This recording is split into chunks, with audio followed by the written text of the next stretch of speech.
యేసయ్య ప్రేమను ఎరుగని వారున్నారు, సరి అయిన బోధలేక చెదరిపోవుచున్నారు.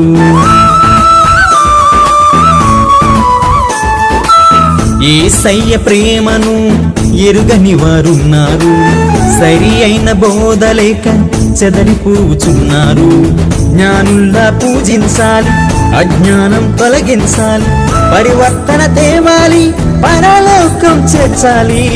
జ్ఞానుల్లా పూజించాలి, అజ్ఞానం తొలగించాలి, పరివర్తన తేవాలి, పరలోకం చేర్చాలి. క్రిస్మస్ అంటే క్రీస్తేసుని పూజించడమే, పండుగంటే ఆ ప్రభుని పొందుకోవడమే.